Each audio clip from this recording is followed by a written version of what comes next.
Buenos días, mi nombre es Tatiana Andrea Bernal Salazar de noveno semestre de la Universidad del Bosque. Tuve la oportunidad de hacer mi rotación de ginecología y obstetricia en la clínica Meta y a continuación voy a presentar el tema de colestasis intrahepática gestacional. Estos son los 5 artículos que utilicé principalmente para hacer la revisión del tema y al final de la presentación anexé otra bibliografía que utilicé. Este es el esquema en el cual desarrollé mi presentación, comenzando desde definición, epidemiología, etiología, el diagnóstico, el tratamiento y sus alternativas, el seguimiento materno y un caso clínico para realizar una correlación clínico-patológica. Entonces, ¿qué es la colestasis intrahepática gestacional? Es una hepatopatía reversible que se presenta con mayor frecuencia en la gestación y generalmente ocurre en el segundo o tercer trimestre de gestación, en ausencia de otras enfermedades sistémicas o hepáticas. ¿Pero por qué se produce? Es una alteración de la homeostasis de los ácidos biliares, en el cual podemos encontrar también asociado la elevación o alteración de las transaminasas y como consecuencia su elevación a nivel sérico y la acumulación de los ácidos biliares. Esta patología se limita únicamente al periodo del embarazo y al periodo del periparto. En cuanto a la epidemiología, es un trastorno hepático específico que es el más común en el embarazo. Su incidencia varía en todo el mundo de un 0.2 a un 25%. Si bien su incidencia tiene una brecha bastante amplia, es un poco más prevalente geográficamente hablando en ciertos países y continentes, como por ejemplo, que ocurre más que todo en la raza araucana en Chile, que ocurre hasta en un 25%. Mientras que en lo que es América del Sur y América del Norte se reporta que afecta de un 0.4 a un 1%. En lo que es Europa, tiene una prevalencia de un 0.5 a un 1.5% y su mayor incidencia ya registrada es en Suecia. En el Reino Unido, por su parte, se reporta una incidencia de 20 de cada 10.000 embarazos y con un porcentaje de 0.7% del total de todos los embarazos, pero es mayor, o sea, descrito, que es mucho mayor en las mujeres con un origen hindú o pakistaní y se ha reportado en países escandinavos de un 4 hasta un 28%. Y es significativamente mayor en lo que es el sur de Asia, el norte de Europa y en los países escandinavos y en América del Sur. Ahora bien, continuaré con la etiología de esta enfermedad. Entonces, ¿qué es lo que ocurre? Primero, hay que saber que es una enfermedad multifactorial porque influyen tanto factores hormonales como factores genéticos. Entonces, aquí comenzando tenemos la hiperestrogenemia. Particularmente se da durante el tercer trimestre del embarazo porque estos estrógenos se elevan y tienen efectos colestásicos debido a que el estradiol, mediante la activación del receptor de los estrógenos, produce una regulación negativa de la bomba exportadora de sales biliares. Esta bomba exportadora de sales biliares es la más importante o que no se ha relacionado, se ha descrito que es la más importante en cuanto a la etiología de esta enfermedad. Vemos también otro que se ha relacionado, que es el metabolismo anormal de la progesterona, porque los efectos colestásicos que producen los metabolitos de la 3-alfa-progesterona monosulfato y bisulfato antagonizan el receptor que se conoce como receptor farsenoide X, que altera la entrada y la salida de los ácidos biliares del hepatocito. Esto me genera que haya una disminución de la inducción de los ácidos biliares mediados por esta misma bomba, la BSPI, o la bomba exportadora de sales biliares, y como resultado de esto se genera el acúmulo hepatobiliar. Estos metabolitos se han asociado principalmente a la severidad del cuadro clínico. Aquí tenemos otras alteraciones que se han descrito en cuanto para explicar la etiología, que están las alteraciones genéticas. Aproximadamente ocurre o se relaciona en el 15% de los casos. El síndrome se encuentra relacionado con la alteración en la expresión de ciertos genes de los transportadores de proteínas hepatobiliares, lo que explica lo que mencioné anteriormente en cuanto a la epidemiología, porque hay diferencias étnicas o predisposiciones genéticas en el primer grado. Las mutaciones a nivel de las proteínas hepatobiliares transportadoras están descritas y también en la alteración, por ejemplo, lo que es el transportador de fosfolípidos acoplado a ATP, el transportador de aminofosfolípidos y de nuevo volvemos a mencionar la bomba exportadora de sales biliares. En cuanto a los factores ambientales, han habido estudios poblacionales que han demostrado ciertos factores ambientales que contribuyen al desarrollo de esta patología. ¿Cómo qué? Como las dietas bajas en selenio, como el consumo disminuido de vitamina D. Incluso en la época de invierno, pues aumenta la predisposición al desarrollo de esta patología. Y en cuanto al aspecto inmunológico, pues hay un incremento en las citocinas proinflamatorias, principalmente estas que observamos en pantalla, y la disminución de citocinas antiinflamatorias como lo es la interleuquina 4. Pero ¿por qué se elevan estas citocinas proinflamatorias? Se ha descrito que se debe a la alteración de los niveles de ácidos biliares, provocando su acumulación en el hígado, y esto me deriva la lesión hepática. Entonces, para recordar, traje a colación el metabolismo de los ácidos biliares. Estos se sintetizan en el hígado y son el objetivo principal del catabolismo del colesterol. Entonces, la excreción de la bilis en el hígado es impulsada por el flujo de salida activo que es dado por esta bomba exportadora de sales biliares. He ahí la importancia de conocer la principal etiología, que si hay alguna alteración en esta bomba, me explica pues la consecuencia de la misma. Esta bomba es dependiente de ATP y lo que hace es que transporta o permite la entrada o la salida de los ácidos biliares conjugados fuera del hepatocito que se dirigen hacia el canarículo. El paso inicial para la formación del ácido biliar es la hidroxilación del colesterol en una posición 7 del núcleo esteroide por medio de la enzima colesterol 7 alfa hidroxilasa a través de la enzima CYP7A1, del citocromo P450. La emulsión de los lípidos se da a través de las micelas porque son moléculas anfipáticas, es decir, que tienen un lado que es hidrofóbico y otro lado que es hidrofílico. Y en este lado observamos que el colesterol, ya que tiene un grupo de oxilo en la posición 3, que es retenido por los ácidos biliares, es convertido a la posición alfa por la epimerización y luego queda en lo que es el ácido quenoxicólico y el ácido cólico, que son los ácidos biliares primarios. La síntesis de estos ácidos biliares sucede en una tasa aproximada de 200 a 400 miligramos por día. Y esta síntesis está sujeta a la inhibición por retroalimentación de la enzima 7-alfa hidroxilasa. Entonces, ¿qué es lo que quiero mostrar aquí como manera más resumida en esta gráfica? Es precisamente este ácido quenoxicólico y el ácido cólico, que son los ácidos biliares primarios, que se transforman y se unen con glicina y con taurina, se conjugan y esto los hace impermeables a las membranas celulares. Durante todo el proceso de formación de la bilis ocurre la exportación de moléculas desde los hepatocitos a la vía biliar y estos se expulsan a los conductos biliares mediante la bomba exportadora de sales biliares.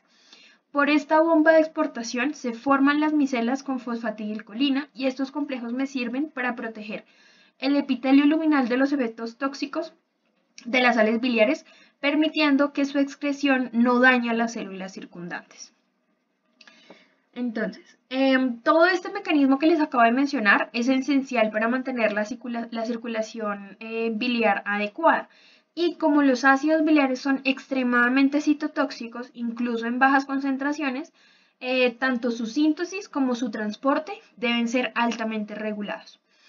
Una vez en el intestino delgado, estos ácidos biliares emulsionan las grasas, los lípidos, las vitaminas liposolubles y las bacterias presentes en este mismo intestino son las responsables de una serie de modificaciones que incluyen la desconjugación y la deshidroxilación de los ácidos biliares primarios hacia los secundarios, es decir, que queda el ácido desoxicólico y el ácido litocólico. Su reabsorción a través de los enterocitos se logra mediante sistemas transportadores específicos para que posteriormente esas sales biliares regresen al hígado a través de la vena porta, y en la membrana sinusoidal de los hepatocitos ocurre un proceso de reciclaje y de circulación activa en el que el hígado va a absorber el 95% de los ácidos biliares y el otro 5% restante se pierde por las heces. En esta diapositiva quiero hablar sobre los cambios hepatobiliares durante el embarazo.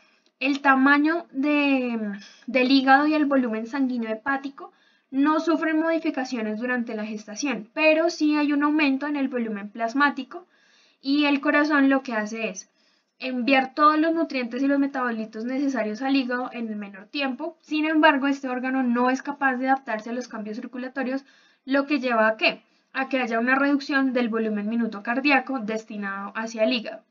Fuera del embarazo, el flujo sanguíneo hepático constituye el 35% del gasto cardíaco, mientras que en las mujeres gestantes el flujo cae hasta el 28%. Las aminotransferasas y el tiempo de protrombina y la concentración de los ácidos biliares séricos realmente no sufren cambios significativos durante el embarazo, pero sí existe una disminución de la albúmina de un 25 hasta un 30% de su valor basal, y las inmunoglobulinas pueden mantenerse dentro de rangos normales o incluso presentar algún descenso discreto. La fosfatasa alcalina tiende a aumentar, y esto se debe a que hay una producción placentaria mediante las isoenzimas. Entonces, respecto a la composición de la bilis, al inicio del embarazo no existen cambios en la saturación del colesterol, pero hacia el final del embarazo se presentan cambios en cuanto a la composición de los ácidos biliares, el ácido que no es toxicólico que desciende, y el colesterol de la bilis se sobresatura. Como consecuencia de esto, tenemos que estos cambios aumentan la litogénesis hasta en un 6%. ¿Por qué? Porque la vesícula va a presentar menor motilidad y un vaciamiento disminuido. Entonces, la alteración básica y principal es la disminución de la excreción de los ácidos biliares, con una disminución de los ácidos biliares en la luz intestinal y su acúmulo excesivo a nivel plasmático. Este tejido hepático cuando ocurre esta acumulación, se desencadena una respuesta inflamatoria con una elevación de transaminasas, bilirrubina, de la fosfatasa alcalina y alteración de los metabolismos de los gliceroles. Esto último, cuando se suma o cuando trabaja al mismo tiempo con la enzima autotaxina, induce la elevación del ácido fosfatidínico, el cual alcanza las terminaciones nerviosas intradérmicas y me da origen al prurito, que es el síntoma predominante de esta enfermedad. Lo que les acabo de comentar es lo que ocurre en la madre, y acá en esta diapositiva les quiero mostrar qué es lo que pasa en el feto. El metabolismo de los ácidos biliares en ellos ocurre o inicia a partir de la semana 12 de gestación, y las proteínas transportadoras placentarias se encargan del balance de estas sustancias provenientes del plasma materno. Sin embargo, pues si hay una alteración en estas proteínas se van a saturar y pues el balance pues se va a perder. ¿Y esto qué me origina? Que haya un aumento en los ácidos biliares tanto en el líquido amniótico como en la sangre fetal. ¿Esto qué va a llevar? Al aumento del plasma materno, que induce la sensibilidad. O sea, el aumento de la concentración de los ácidos biliares en el plasma materno me aumenta la sensibilidad del miometrio a la oxitocina. Por lo tanto, da lugar al aumento en el riesgo de tener un parto pretérmino. En la placenta, cuando ocurre esta patología, hay una vasoconstricción coriónica que provoca la hipoxia fetal, el aumento de la sangre, en la sangre fetal de la concentración de los ácidos biliares aumenta la motilidad intestinal, y esto da lugar a una tinción meconial en el líquido amniótico, y la consecuencia más fatal de esta acumulación de los ácidos biliares es cuando ocurren en el sistema de conducción cardíaco-fetal, que provoca arritmias cardíacas y finalmente aumenta la posibilidad de muerte fetal, o simplemente se desencadena la muerte fetal per se. También se ha descrito que los ácidos biliares generan una alteración en el factor del surfactante pulmonar, lo cual conduce al distrés respiratorio, causando atelectasias o dificultad respiratoria en el feto, en el neonato. Existen diferentes factores de riesgo que están descritos, principalmente los antecedentes familiares o personales. Se pueden distinguir en factores de riesgo que son considerados como causa directa, lo que es la historia personal o familiar de la colestasis, que es un riesgo bastante aumentado hasta de un 40 a un 92% en comparación con las pacientes que no tienen un antecedente familiar o personal de esta enfermedad. El OR de un estudio en el 2016, que lo que me expresa es la probabilidad de recurrencia de un evento de la enfermedad, en este caso la colestasis intrahepática gestacional, me muestra que hay un OR de 8.8 de recurrencia en la enfermedad en el siguiente embarazo. Y un estudio de corte retrospectivo me muestra o encontró que la enfermedad hepatobiliar preexistente tiene una asociación de un riesgo 2 veces mayor de padecer la enfermedad con lo que es la colestasis con un OR de un 3.29 o de hepatitis con un OR de 5.76. Otro factor que está descrito como un factor de riesgo es el embarazo múltiple. Ya que pues tiene mayor incidencia en las mujeres, por ejemplo, cuando son gemelares, se ha descrito que tienen un aumento de un 14%, y en lo que son embarazos de trillizos tienen un aumento del riesgo hasta del 43%. Otros factores que están descritos son las mujeres mayores de 35 años, el uso de anticonceptivos orales, enfermedades hepáticas, descrita principalmente en lo que es la hepatitis C, o la esteatohepatitis no alcohólica. En el diagnóstico es en donde también hablaré sobre la estratificación del riesgo y algunos diagnósticos diferenciales. Entonces, se presenta más comúnmente, como le había mencionado ya anteriormente, previamente, en el tercer trimestre, alrededor de la semana 30, hasta en un 80% de las pacientes. Se ha reportado que hay casos en los que se presenta en edades gestacionales más tempranas, incluso desde la semana 6, pero pues estas tienen manifestaciones clínicas de mayor severidad y tienen un peor índice de resultados perinatales adversos, como es el aumento de las tasas de cesárea, el aumento de los valores bioquímicos y pues tiene un peor desarrollo en cuanto si se relaciona o si se suma con lo que es un embarazo múltiple. El síntoma primario, como lo mencioné en la parte de la explicación de por qué sucede cuando se aumentan los ácidos biliares, es el prurito, que se presenta hasta en el 80-88% de las pacientes con colestasis intrahepática gestacional, el cual puede ser o presentarse de manera leve, moderada o severa, siendo más severo o exacerbándose siempre en las noches. Es como la característica de este síntoma. Y se puede acompañar con la elevación de los ácidos biliares o alteraciones de otras pruebas de función hepática, como lo es la AST y la LT.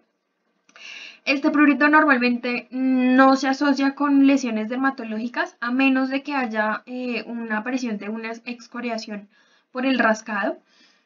Afecta principalmente lo que es plantas de manos y pies, pero pues puede también ser generalizado, y la característica, digamos, más importante en este caso es que se exacerba primero en las noches y segundo a medida que avance el embarazo. Otros síntomas son las alteraciones constitucionales como lo es la anorexia, la fatiga, el insomnio. Sin embargo, este insomnio es más relacionado con el prurito, que literalmente limita la continuación del sueño y no el insomnio como solito. También está descrito el dolor abdominal, alteraciones características del patrón colestásico, como lo es la ictericia, el síndrome de malabsorción, la deficiencia de vitamina K, esteatorrea, acolia, coluria, que realmente son pues muy raros pero están descritos. Debe tenerse en cuenta que el prurito puede anteceder a la alteración de los ácidos biliares, aproximadamente 3 semanas, y la alteración de las transaminasas hasta de 1 o 2 semanas. Por lo tanto, la presencia de los síntomas, pero la normalidad de los valores de estos ácidos biliares o de las enzimas hepáticas no me excluye el diagnóstico. Ahora bien, vale aclarar o es importante mencionar que el diagnóstico es principalmente clínico. Entonces, para hacer el diagnóstico de la colestasis intrahepática podemos mirarlo desde el aspecto bioquímico o del aspecto clínico. Entonces, si tenemos una paciente con unas pruebas de laboratorio en los cuales observamos que los ácidos biliares se encuentran por encima de 10 milismoles litro, o una alteración en AST o ALT o las bilirrubinas, pues pienso o me remito a hacer la clasificación de la enfermedad con respecto a estos factores bioquímicos. Si no, entonces me remito a pensar en un diagnóstico diferencial o pensar en otras etiologías.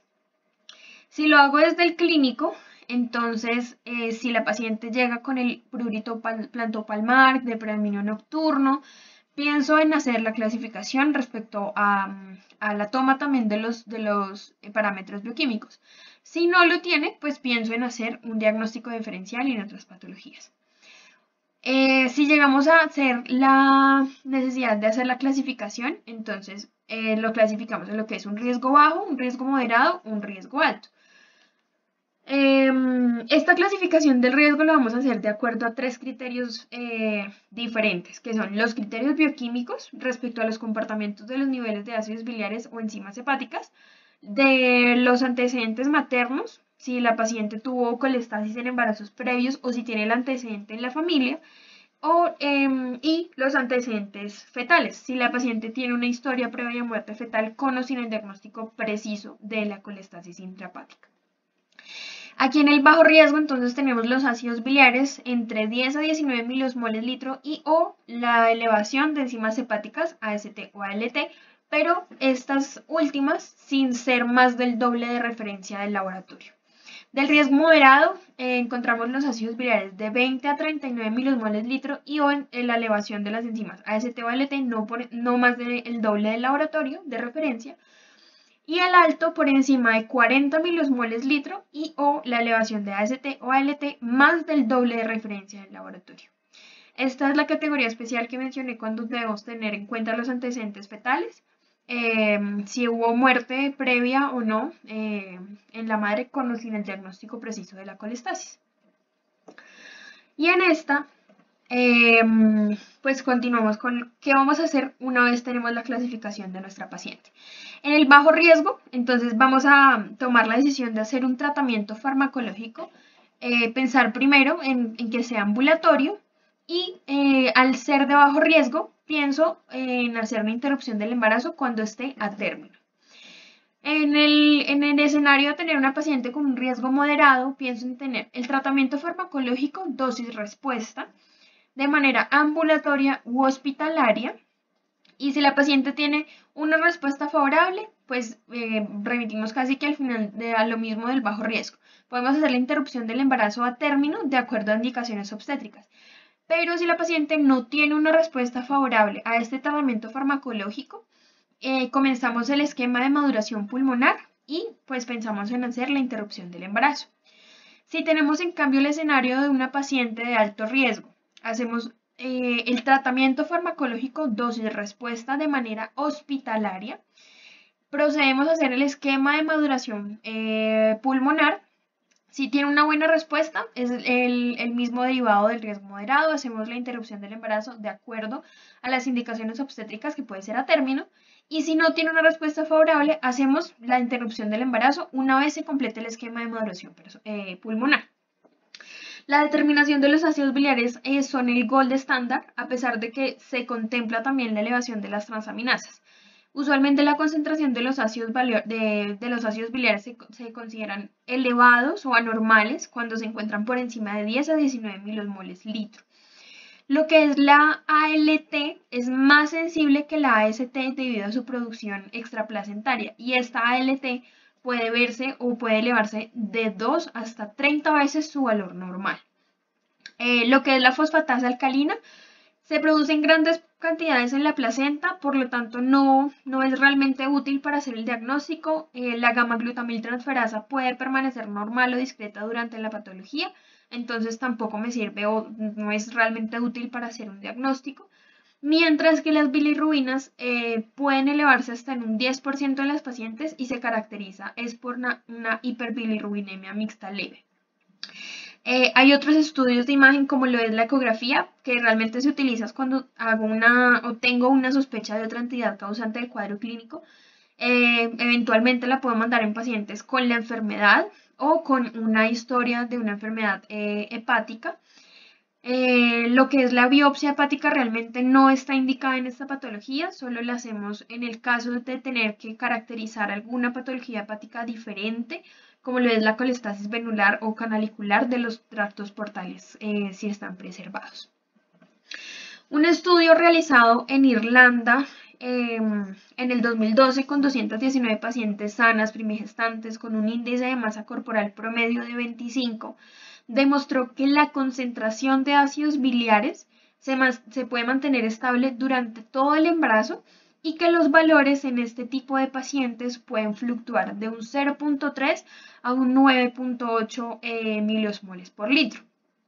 Un segundo estudio realizado en 211 mujeres latinas primigestantes mayores de 18 años, que se les realizó tomas al azar para determinar los ácidos biliares totales en el segundo y tercer trimestre, encontró que el valor superior fue de 8.5 miliosmoles litros con una media de 5.6 milomoles litros en el segundo trimestre y de 5.4 milomoles litros en el tercer trimestre. Y hubo un tercer estudio que fue mucho más grande, que se realizó en China con 1022 pacientes primigestantes, en el que se determinó que las concentraciones de los ácidos biliares totales aumentan de acuerdo al trimestre y disminuyen posterior al parto, encontrado con valores promedios de 1.54 miliomoles litros a las 24 semanas y hasta de 2.97 miliomoles litros a las 36 semanas, con una disminución de estos mismos ya en el periodo del puerperio. En general, se acepta es un valor de 10 miliosmoles litros como punto de corte para hacer el diagnóstico. Y en vista de todas estas variaciones y discrepancias entre los diferentes estudios, se ha cuestionado la capacidad de la determinación de estos ácidos biliares como una prueba diagnóstica. Y partiendo de esto, aparece un cuarto estudio en el que encuentra que los ácidos biliares sulfatados en orina se encuentran elevados en las pacientes con colestasis a comparación de las pacientes control. Sin embargo, ese estudio pues tiene una gran limitación, y es que el número de muestras es realmente muy pequeño. Se encontraron 29 pacientes con colestasis y fueron pues comparadas con solo 22 controles.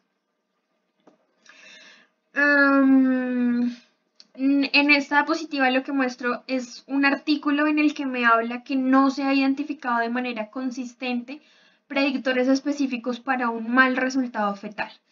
Sí se encontró que los valores más altos de ácidos biliares, por encima de 40 miliomoles litros, se asocian con más tasas de complicaciones fetales, pero digamos que no hay un punto de corte establecido en el que realmente se identifique de manera consistente un mal pronóstico fetal.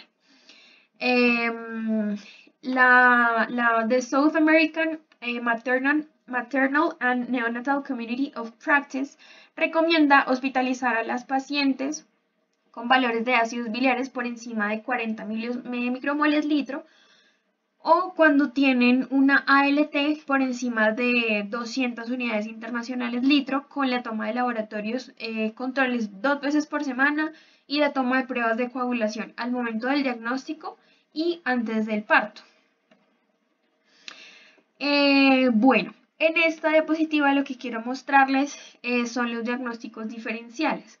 Encontramos, por ejemplo, lo que es la erupción atópica del embarazo, que se caracteriza por ser lesiones cutáneas generalizadas que se pueden presentar en el primer o segundo trimestre. Es relativamente frecuente, pues es la dermatitis más frecuente que se asocia a otra elevación de las inmunoglobulinas, pero digamos que en esta patología no vamos a encontrar lo que son la elevación de los valores de ácidos biliares ni de las transaminasas. La erupción polimorfa del embarazo son pequeñas pápulas, placas o vesículas que generan urticaria, prurito, que principalmente se da encima o pues en el trayecto de las estrías, predominantemente en la región periumbilical, pero respetan lo que es cara, superficies de las mucosas, las plantas, tanto de manos y de pies.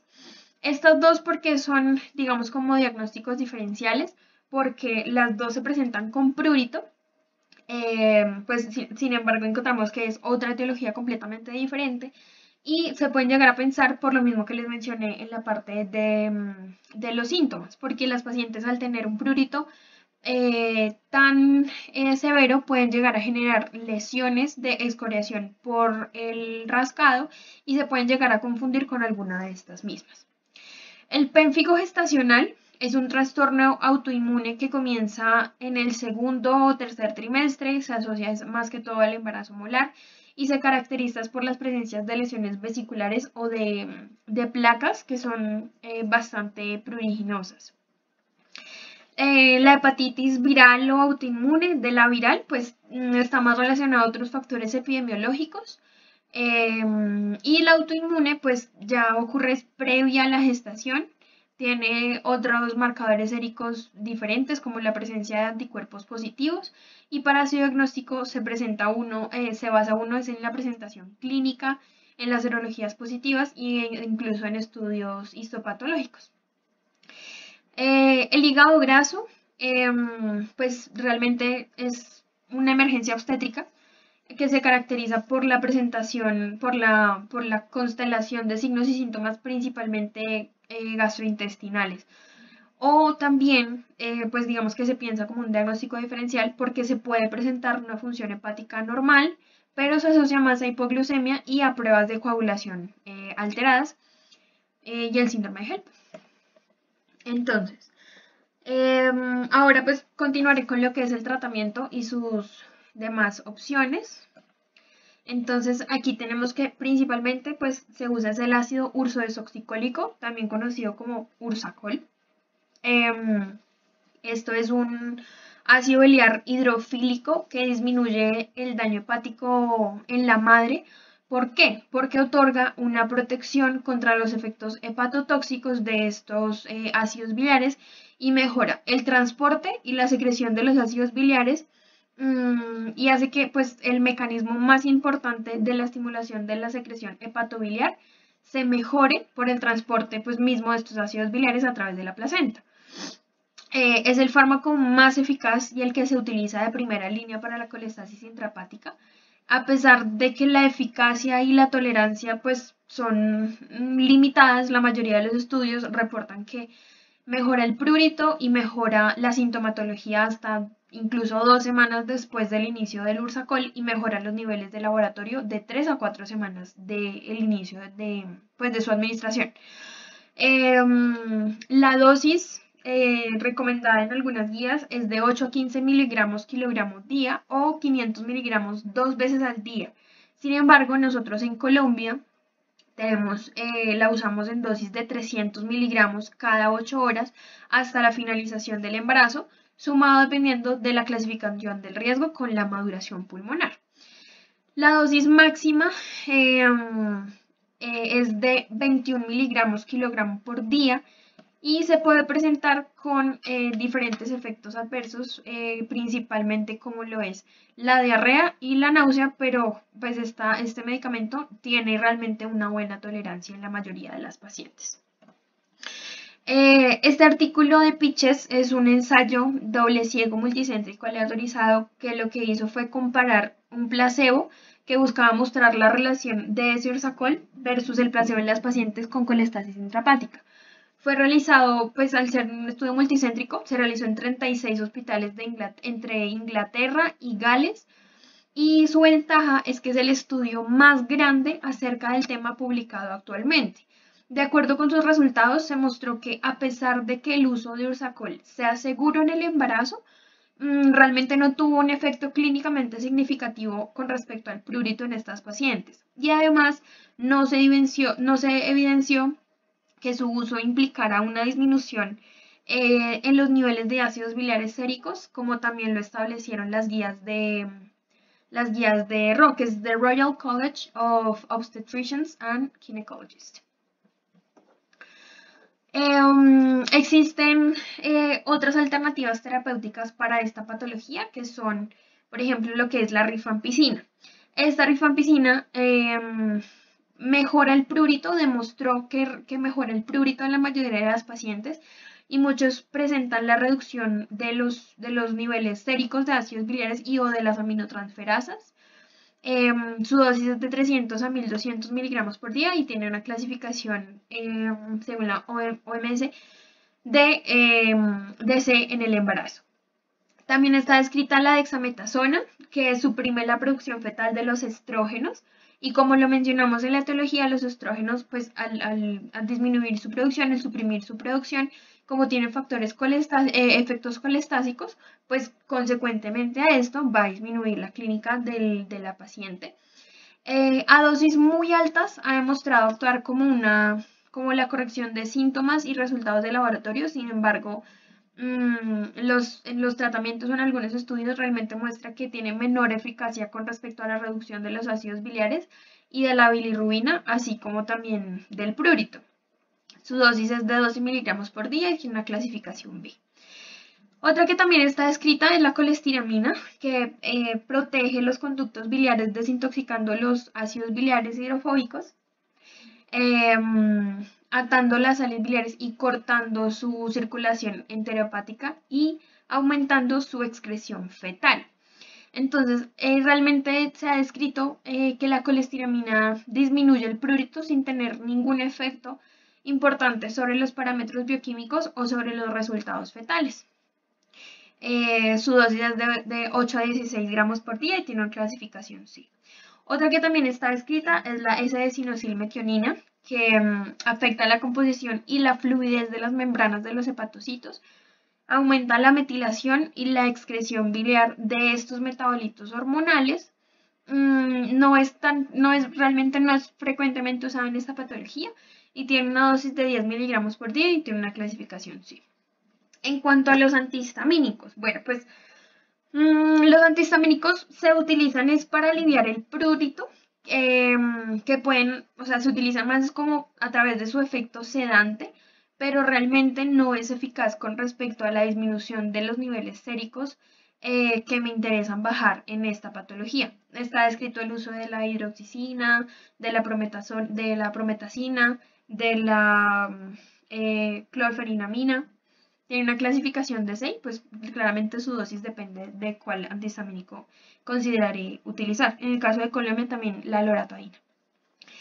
Y el fenobarbital, que induce a las enzimas hepáticas a reducir los ácidos biliares, que en su momento fue considerado como una opción terapéutica alternativa. Sin embargo, solo alivia el prurito en el 50% de los casos, no muestra ningún efecto benéfico con respecto a los otros parámetros bioclínicos y pues no lo vamos a considerar realmente utilizar en una paciente embarazada. Pues está escrito que su dosis de alguna manera es de 2 a 5 miligramos kilogramo por día y tiene una clasificación C. Se puede monitorizar los tiempos de protrombina, como lo mencioné anteriormente, que durante el embarazo pues se tiene que prestar como una atención especial cuando se acerca al parto.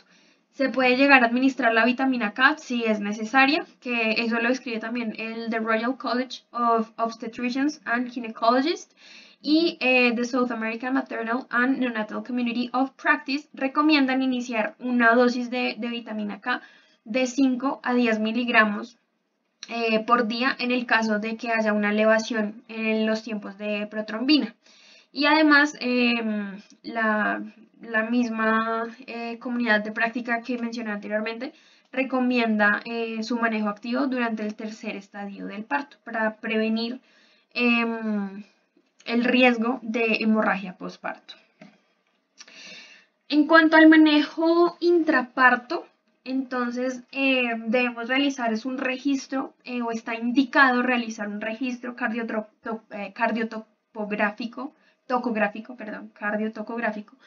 continuo durante todo el trabajo de parto. Hay estudios que, como le mencioné anteriormente, me indican la verificación de los tiempos de coagulación durante el trabajo de parto. Y además, pues tener un manejo activo del tercer periodo del trabajo de parto porque existe, pues lo que les había mencionado, el mayor riesgo de hemorragia postparto secundario a la mala absorción de la vitamina K. En cuanto al seguimiento, entonces mencionaré tanto el seguimiento materno como el seguimiento fetal.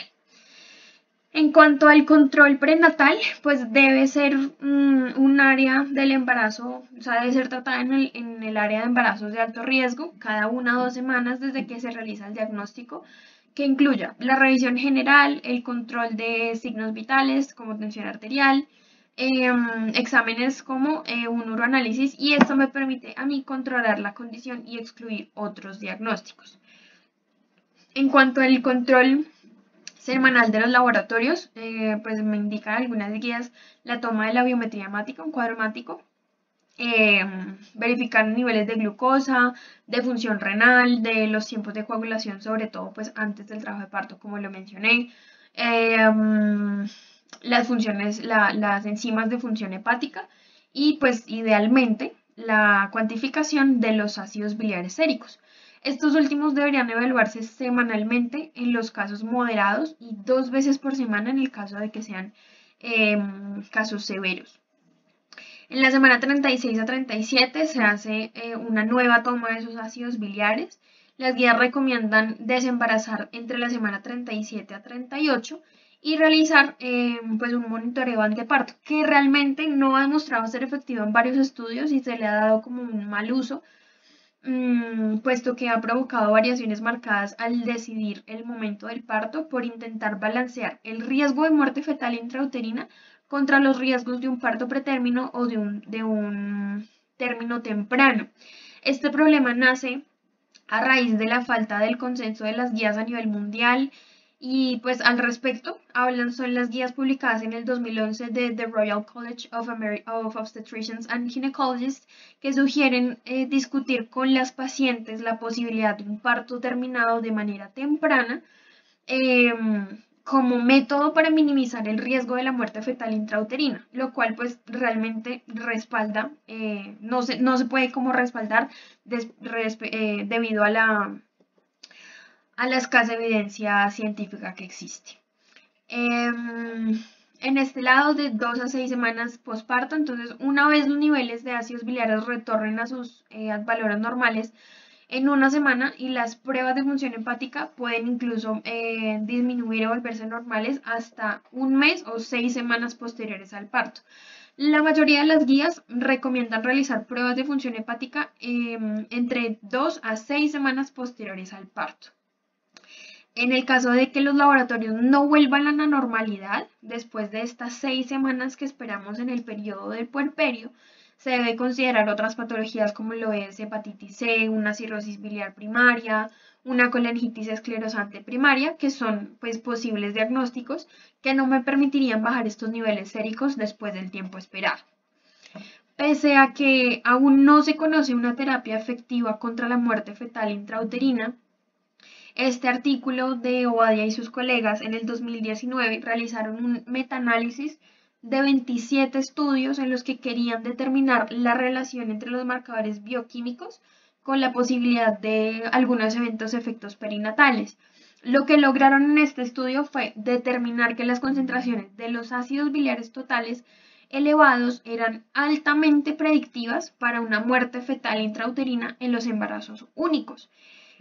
Y según este estudio, el aumento de los casos de muerte fetal intrauterina solo sucede en el número de casos, o sea, excede el número de casos respecto a la población normal al alcanzar niveles séricos de ácidos biliares totales por encima de 100 micromoles litro o incluso más, ya que este artículo pues hace la recomendación de que en estos casos de pacientes que tienen una colestasis intrahepática gestacional moderada o severa, debe hacerse un seguimiento semana tras semana y además realizar o pues desembarazar a la paciente a la semana 38, de 37 a la semana 38, no esperar después de la semana 38. Con respecto al pronóstico materno, entonces, si la colestasis es severa, puede ocurrir una deficiencia de diferentes vitaminas liposolubles, que además puede ser agravada por la administración de la colestiramina. El pronóstico materno en casos de la colestasis intrahepática del embarazo realmente es buena. No suelen tener consecuencias hepáticas, sin embargo, se ha demostrado que algunas de las mujeres con esta enfermedad tienen un riesgo aumentado para desarrollar enfermedades hepatobiliares, cardiovasculares o incluso inmunológicas a futuro, entre las cuales de estas está, por ejemplo, la diabetes, patologías tiroideas, psoriasis, enfermedad de Crohn, otras hepatopatías crónicas, fibrosis, cirrosis hepática, bueno, otras. El The Government of Western Australia Department of Health describe que las mujeres con formas familiares severas de esta patología tienen un riesgo aumentado para desarrollar enfermedades hepáticas crónicas. O sea, realmente la mayoría de las pacientes no suele tener consecuencias o secuelas hepáticas, pero sí está descrito que pueden llegar a tener un aumento en la susceptibilidad para desarrollar otras alteraciones del metabolismo. Aumenta la susceptibilidad materna a presentar alteraciones de la glucosa o de los lípidos, y esto ocurre debido a que la unión de los ácidos biliares circulantes en la sangre junto con el receptor nuclear de los ácidos del receptor farsenoide X, que fue el que mencioné al inicio, y el receptor de los ácidos biliares acoplado a proteína G pueden generar un aumento en la incidencia de diabetes mellitus gestacional o dislipidemias o incluso macrosomía fetal en los siguientes embarazos. La colestasis intrahepática tiene una recurrencia durante los siguientes embarazos pues bastante importante, hasta de un 2.7 veces más que si la paciente no tuviera este antecedente, y además aumenta el riesgo del desarrollo de cálculos biliares en etapas posteriores. El The Center of Disease Control consideran que los estrógenos y las progestinas son pues una opción aceptable para emplear como un método anticonceptivo en aquellas mujeres con historia de esta enfermedad. ¿Por qué? Porque realmente sus beneficios superan los riesgos. Sin embargo, en las pacientes donde esta presentación de la colestasis intrahepática fue más relacionado o se logra establecer que estuvo más relacionado al uso de hormonas, realmente se prefieren evitarlos porque aumentarían el riesgo de volver a padecerla. Ahora bien, por último, entonces traigo a colación el caso clínico para la correlación clínico-patológica, que es una paciente en la cual se tomó la información de una historia clínica de Clínica Meta. Es una paciente de 24 años, primigestante, con una gestación de 31.1 semanas por ecografía de primer trimestre, que asistió por un cuadro clínico de aproximadamente 15 días de evolución, consistente en prurito generalizado, principalmente plantopalmar, que no la dejaba conciliar el sueño, es decir, que se exacerbaba en las noches. Sin embargo, no tenía otros síntomas asociados. Asistió antes de llegar a Clínica Meta al hospital de Acacías, en el cual le indicaron 200 miligramos de hidrocortisona IV, que refiere que hubo mejoría de la sintomatología leve, por lo que remiten estudios de extensión y la remiten a Clínica Meta. Ingresa la paciente con movimientos fetales positivos, niega otros síntomas urinarios o síntomas de vasoespasmo. En cuanto a los antecedentes de la paciente, a las 31.1 semanas lleva 6 controles prenatales, la fecha probable de parto era para el 15 del 04, hace 2 días. Es una paciente con una hemoclasificación O positivo. Es una paciente en la cual es su primer embarazo, primera gestación. Tiene 3 ecografías, la primera de 6.2 semanas, la siguiente de 13.5 semanas, de 21.5 semanas, y no tiene ningún antecedente más de importancia. La paciente ingresa en buenas condiciones generales, alerta, hidratada, febril, sin signos de dificultad respiratoria, con signos vitales dentro de parámetros de normalidad, con un bienestar fetal dado por Doppler fetal. Al examen neurológico no se encuentra nada relevante, en cabeza nada relevante, y en abdomen se encuentra un abdomen globoso, grávido, con un feto cefálico dorsolateral por maniobras de Loppold, sin irritación peritoneal, con una altura uterina de 13 centímetros, y en la revisión por sistemas solo refiere el prurito plantopalmar exacerbado en las noches.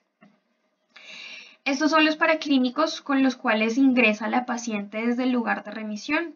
Pues en este caso no voy a mencionarlos todos porque hacen parte de la ruta materno-perinatal, pero ella ingresa con esto.